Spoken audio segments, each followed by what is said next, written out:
Hola, ¿qué tal? Les habla su psicóloga Shirley Castillo de Renace Psicología.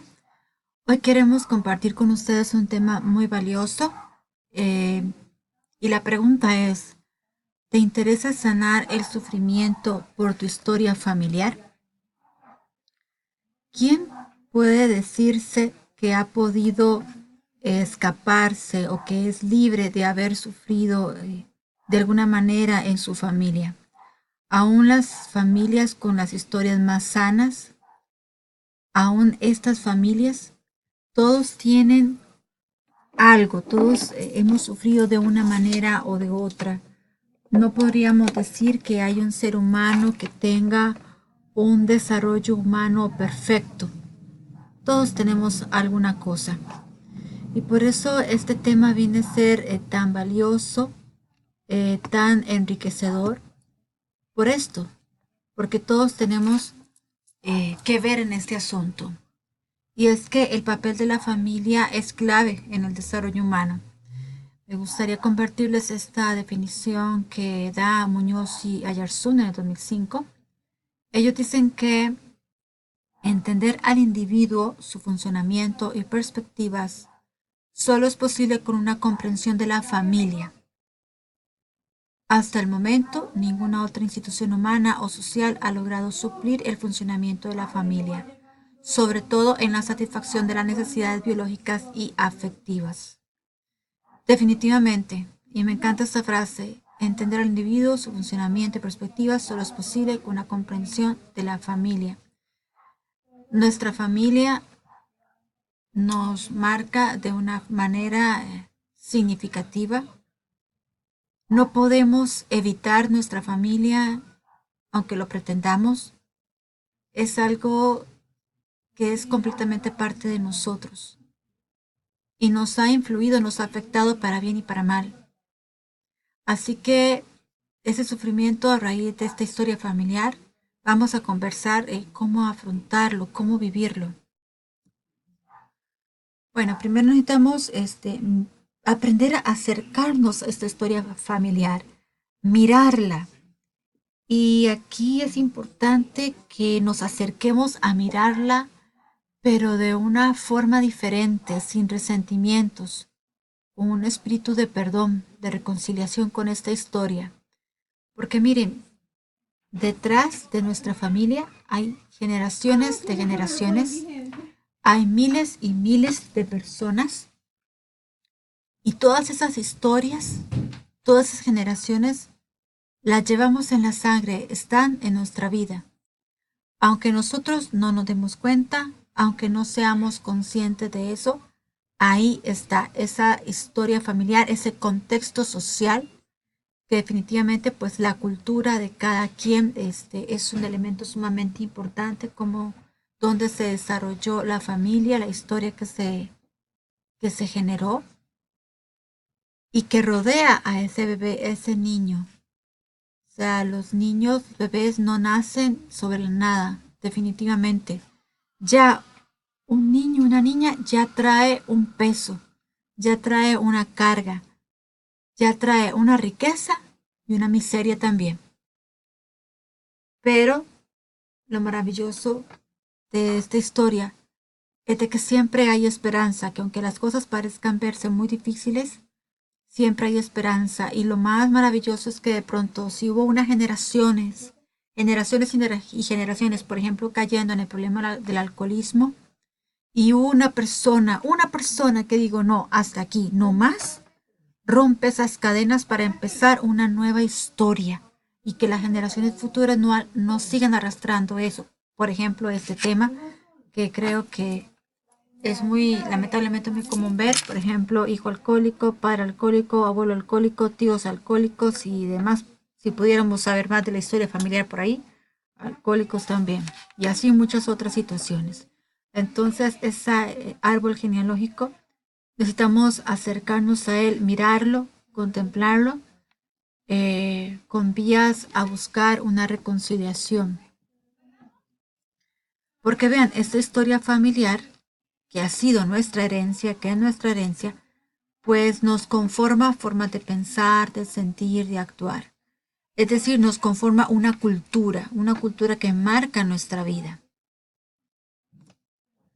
Esta cultura familiar la vivimos desde los primeros cuidados que recibimos o no recibimos. Quiero que le pongamos mucha atención a esto porque de veras de que es sumamente importante lo que vamos a hablar. Obviamente dentro de este gran tema que es el sufrimiento por causa de la historia familiar, esto tiene muchos aspectos, pero lo que ahorita vamos a hablar viene a ser así como la raíz de las raíces. Pongamos atención. Conozcamos el ciclo de la confianza. Observemos esta figura. Vemos a un bebé en el punto 1 que tiene una necesidad, tiene hambre, se mojó, tiene frío, quiere que lo abracen, que lo cobijen. Y bueno, ya ahí llora, se muestra irritable, molesto, inquieto, y para llamar la atención de que tiene esa necesidad. Si hay una persona adulta responsable, mamá, papá, abuelo, abuela, cuidador, que está atento y que sabe atender esta necesidad, entonces el bebé, una vez atendida esta necesidad, va a sentir gratificación, el punto 3. Entonces, las necesidades del bebé, cuando están cubiertas, se siente satisfecho y eso hace que genere confianza. Confianza en la persona que le está cuidando, que está atendiendo su necesidad, que atiende su necesidad de una forma efectiva y afectiva. Esto es muy importante. Entonces, cuando se da este ciclo una y otra vez, una y otra vez, una y otra vez, se desarrollan vínculos. Y aquí podemos mencionar la teoría del apego, que una persona que vive un ciclo de confianza sano va a desarrollar un apego seguro, o sea, va a ser una persona capaz de relacionarse con los demás de una forma satisfactoria, afectuosa, cercana, cálida y sana. Pero ¿qué pasa si el bebé, la bebé, pues tiene esa necesidad, requiere atención y no se le da, no se atiende esa necesidad? Entonces, de pronto el bebito, la bebita pasa llorando largo rato con hambre, con frío, ahí mojado, hasta que ya allá al tiempo alguien lo atiende. Y al rato lo atiende hasta de mala manera. Entonces, esa bebé no ve sus necesidades cubiertas y aprende a sentir miedo de su entorno, desconfianza, inseguridad. Esto va a generar, de acuerdo a la teoría del apego, un apego inseguro. Y ahí pueden haber de dos tipos, inseguro evitativo o inseguro ambivalente. El punto es que va a ser una persona que va a desarrollar esta desconfianza de su entorno. Va a ser una persona que muy posiblemente tiende a ser insegura, como ahorita vamos a ver más adelante, más detallado.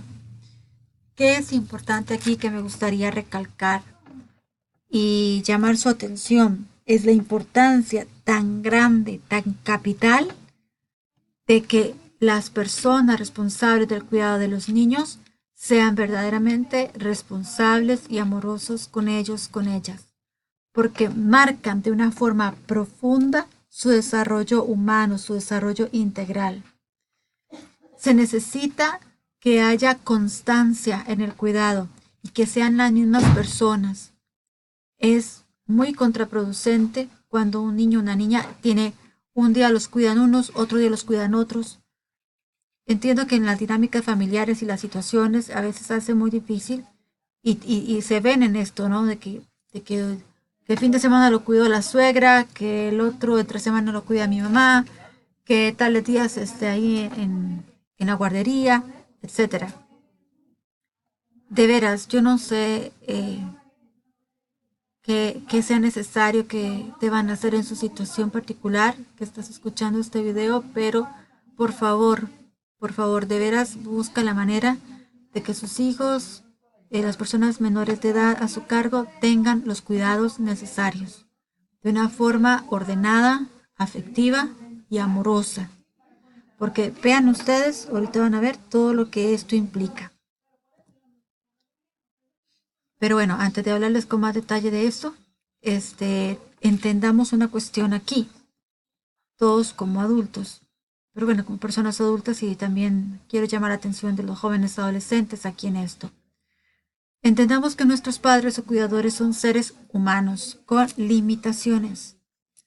Han tenido fallas y para desgracia en muchos casos a veces esas fallas son daños muy serios, son traumas en la infancia, lo cual trae enormes consecuencias, grandes heridas.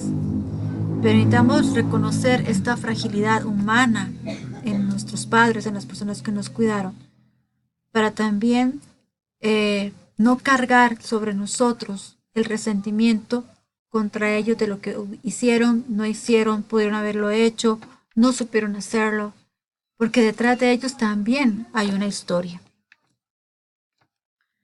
Pero bueno, ¿qué pasa cuando una persona sí recibe bien los cuidados, sí recibe el afecto?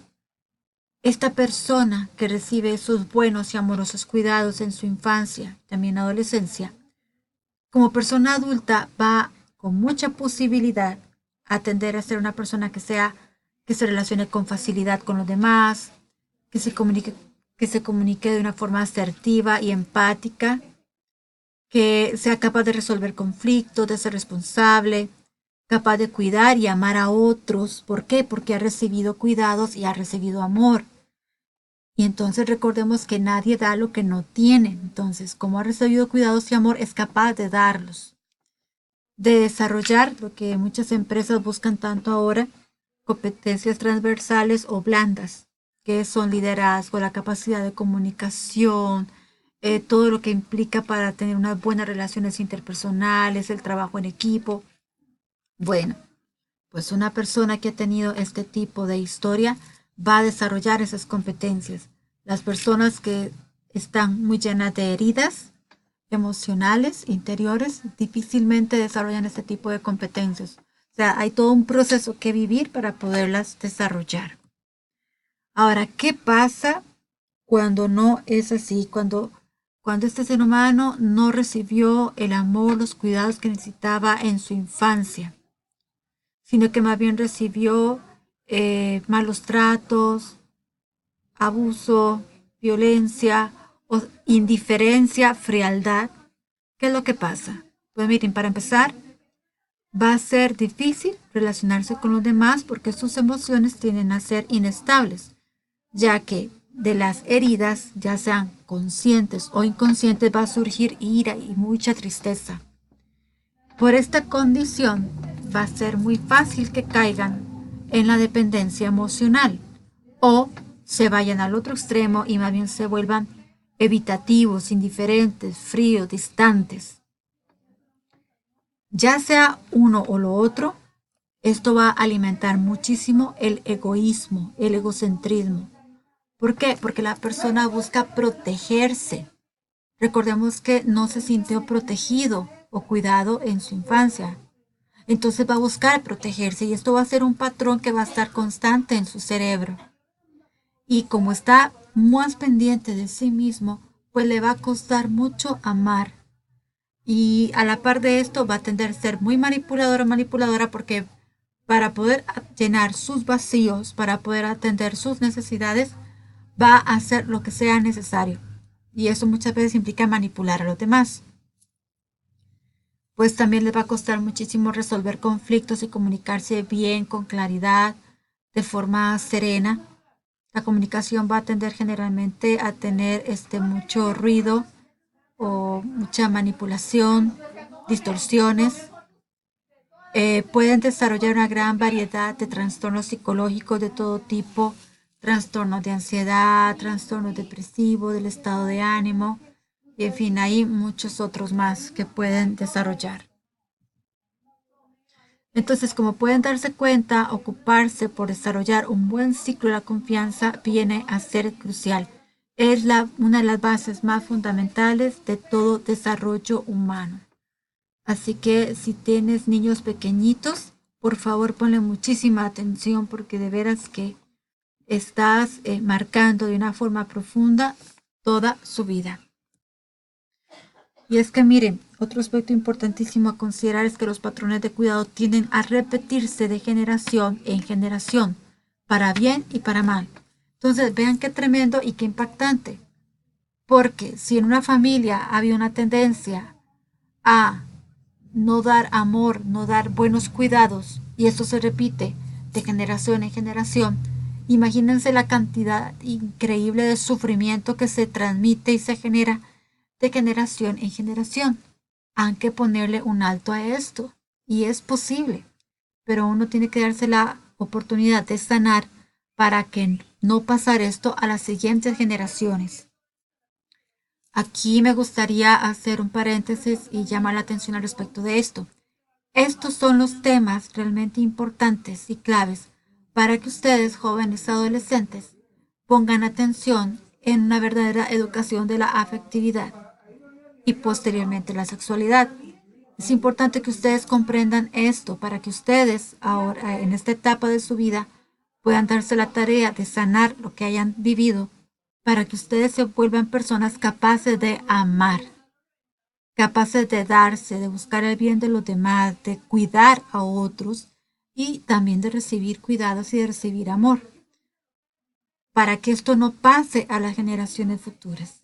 ¿De acuerdo? Bueno, entonces vean, los traumas infantiles, aunque no se recuerden, uno de los aspectos claves a sanar a profundidad, definitivamente. Y por eso es que en los procesos terapéuticos que nosotros trabajamos, como por ejemplo el proceso Sanitatem, que lo pueden ver en nuestro blog, en nuestra página web, eh, nosotros abordamos estos temas. Yo les llamo las heridas maternas o las heridas paternas. ¿Por qué? Porque son las heridas más profundas que un ser humano puede recibir, ya que son estas dos personas las más significativas y de mayor impacto en nuestras vidas.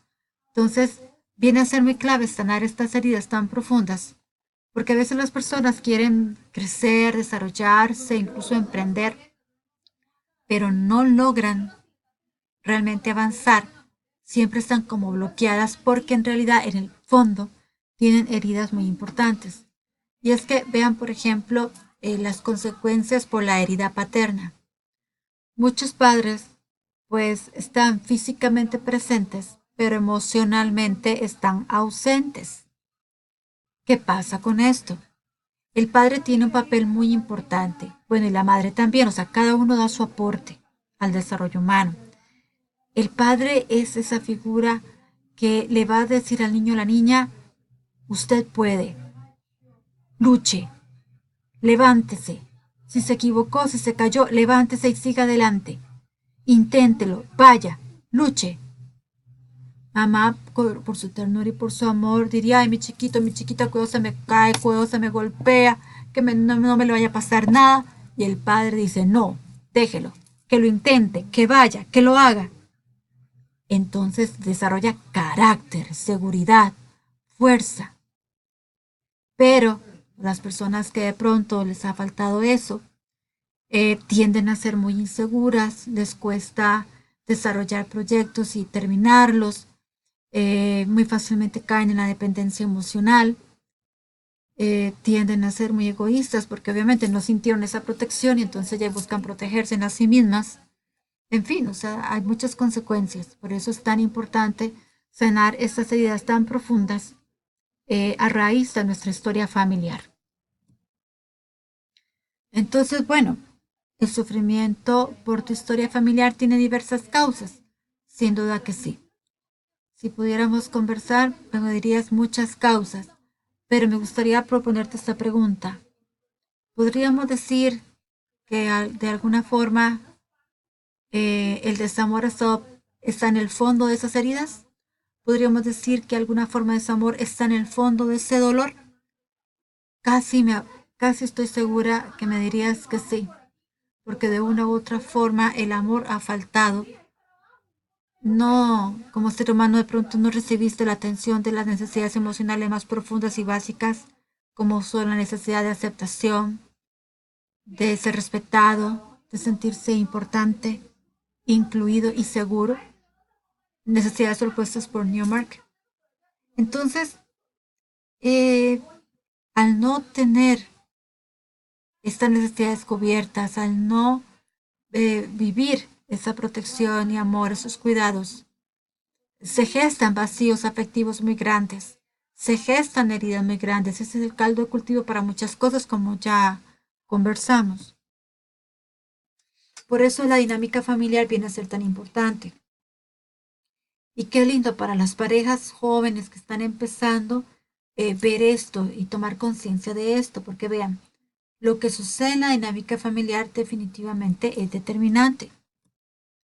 Si hay una buena comunicación, que sea cariñosa, que sea asertiva, empática, o sea, que se escuchen las personas, va definitivamente a marcar un rumbo positivo y sano en la familia y en sus miembros. Pero si la comunicación es agresiva, es fría, llena de secretos, no se hablan las cosas, no se resuelven, eso definitivamente va a afectar en cómo se vive la afectividad, va a afectar en todo lo que es la dinámica familiar y eso va a ir creando más heridas. ¿Por qué?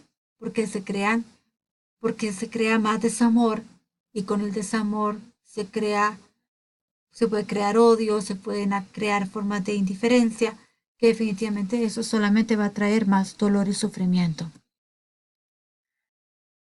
Dentro de la dinámica familiar también es muy importante la estructura familiar. Si hay una estructura familiar desordenada, eso va a traer también sufrimiento.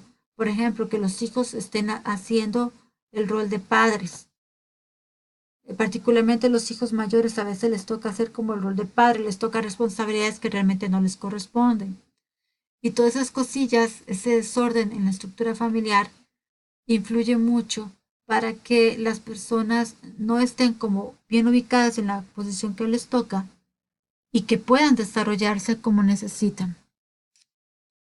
Esto también tiene mucha relación la clase de límites que tienen o no tienen, las normas, la autoridad, no hay autoridad, o de pronto no hay autoridad, sino que hay un dictador o dictadora. En todo esto va a influir en cómo es la vivencia de los miembros de la familia y las heridas que reciben día a día. O por el contrario, tal vez, la motivación, el desarrollo, el amor que reciben para salir adelante cada día. Otro aspecto muy importante es si se comparte tiempo familiar, si hay un tiempo para reír juntos, para jugar juntos, para conversar juntos. Esos teléfonos hay que echarlos a una canasta y ponerles llave, echarlos a una caja y ponerles llave. ¿Para qué? Para que haya tiempo para compartir juntos, conversar, hacer contacto visual, mirar al otro, escucharle realmente. Creo que si nos diéramos la tarea de escuchar, de mirar al otro, al rato muchos suicidios se podrían evitar. ¿Cuántos suicidios pueden estarse dando o se han dado porque esa persona se sintió en un momento dado completamente sola y abandonada? Y es que estas dinámicas familiares de pronto se vuelven como un desierto, muy frías. Pongamos atención realmente y aunque sean cosas muy sencillas, no tenemos que hacer grandes actividades, pero que hayan tiempo para compartir juntos. Entonces, bueno, ¿cómo sanar el sufrimiento por tu historia familiar? Te vamos a compartir 7 aspectos que consideramos fundamentales. Podríamos decir que son 7 etapas que muchas personas viven en los procesos terapéuticos o 7 grandes etapas que necesitas vivir en tu vida. El punto uno es pues tomar conciencia, o sea, tener claridad sobre las heridas a trabajar y cómo han afectado. Esto equivale a conocer el terreno, empezar a conocer el terreno, tomar conciencia. Otro es identificar los pensamientos tóxicos y emociones desequilibradas. Esto ya es como detallando un poco más, ¿verdad? Ya se van tomando conciencia. Bueno, ahora vamos a detallar un poco más cómo es este sufrimiento, los pensamientos y emociones que conlleva para identificarlos bien y poderlos trabajar. Si no los vemos, no los podemos trabajar. Luego, identificar, aquí vamos profundizando en el punto 3, identificar la dinámica familiar que alimentó esa forma de pensar y de ser tóxica. Comprender mi historia familiar de una forma más profunda. Esto me va a ayudar para también yo revisar ¿Qué patrones estoy repitiendo de mi familia? ¿Qué estoy haciendo igual? Si hago lo mismo, los resultados posiblemente van a ser los mismos. Entonces necesitamos darnos cuenta de esta dinámica familiar, de estas actitudes que estoy repitiendo en mi familia que no son positivos y que necesito cambiar. ¿Para qué? Para que no siga generando sufrimiento. Luego, tomando ya más conciencia de todo esto, mirando de una forma más profunda esta historia, esta dinámica familiar, entonces es importante que entre ya a vivir más la etapa de sanación a través del proceso de perdón. El proceso del perdón definitivamente es un aspecto clave para poderme liberar, para poder soltar. Pero como dije, es un proceso. No es de la noche a la mañana y más dependiendo de la gravedad de situaciones que pudieron haberse vivido. Esto definitivamente me va a ayudar, te va a ayudar a mirar con misericordia esta historia familiar para perdonarte, perdonar y empezar a abrir espacio para vivir en paz y con libertad interior. Al respecto de este tema, tenemos un video especialmente sobre el proceso del perdón que te lo recomendamos mucho. Lo puedes buscar en nuestro canal de YouTube de Renace Psicología. Ahí lo vas a ver sobre el tema del proceso del perdón. Te lo recomendamos para que puedas profundizar en este tema. El quinto aspecto que proponemos es revisar los patrones familiares recibidos y decidir qué conservar y qué dejar. Muy unido al paso anterior, pero aquí ya es como para tomar decisiones más conscientes, más claras de qué me dejo y qué suelto, qué puede seguir a las siguientes generaciones y qué es mejor cortar ya y de una vez por todas. Entonces una mirada todavía más profunda a esta historia familiar. Otro aspecto fundamental, otra etapa muy importante de esta sanación, de este trabajar el sufrimiento, ¿verdad? Es reconocer y agradecer la riqueza positiva que he recibido de mi familia y de su historia. Todas las familias tienen problemas, eso no hay duda, pero también necesitamos reconocer que todas las familias tienen su riqueza, así como sus miserias, pero tienen su riqueza. Y necesito aprender a mirar más esos aspectos positivos, esa riqueza, para agradecerla y reconciliarme con mi familia, con su historia. Viviendo este perdón, esta reconciliación, esta nueva revaloración de mi historia familiar. Entonces necesito replantear un nuevo camino que ayude a las generaciones futuras, pero tiene que ser un camino desde el amor. Es el amor el gran medicamento para este sufrimiento que ha surgido desde la historia familiar. Y es el amor el que definitivamente puede darle un giro de 360 grados a la historia que se haya vivido hasta ahora, así sea que tenga 1000 años. Esta historia de repetirse. Por tanto, tomemos conciencia que sanar es un proceso. Y si este proceso de sanar, que es laborioso, que es complejo, lo vivimos con la ayuda de Dios, de la Santísima Trinidad, no me cabe duda de que definitivamente va a ser un proceso bien vivido, un proceso a profundidad. Y se lo digo porque he sido testigo, o sea, cuando las personas en nuestro proceso terapéutico se dan la oportunidad de participar a Dios en sus terapias, es maravilloso los resultados que consiguen. No son mágicos, pero sí es maravilloso ver los resultados que van viviendo, la paz que van experimentando, la libertad interior que van experimentando, porque han permitido que Dios participe, que sea parte. Y es que aquí pasa algo maravilloso, que es el amor de Dios, que es el amor perfecto, el amor verdadero, el que con su amor repara las heridas de desamor vividas, el dolor sufrido. Y esto es una sanación que ningún ser humano puede realizar. Nosotros promovemos la psicología en Dios. Y esta psicología en Dios, hemos sido testigos de que cuando Dios participa, la sanación es realmente a profundidad y permanente. No puedo decir lo mismo de los métodos tradicionales, ciertamente muy buenos, desde la psicología como ciencia, que son totalmente válidos también. Pero lo que quiero decir es que si tomamos en cuenta esa realidad espiritual del ser humano, es mucho más profundo y mucho más grande el proceso de sanación que se vive y realmente efectivo. Bueno, este es el mensajito que les traíamos, el cual les agradecemos mucho su atención. Ahí quedan nuestros datos para que se comuniquen con nosotros cuando gusten. También nos pueden mandar un WhatsApp, un correo, tal vez compartiéndonos qué otros temas les gustaría que conversáramos. Y bueno, de nuestra parte ha sido un placer. Le ha hablado su psicóloga Shirley Castillo. Que esté muy bien.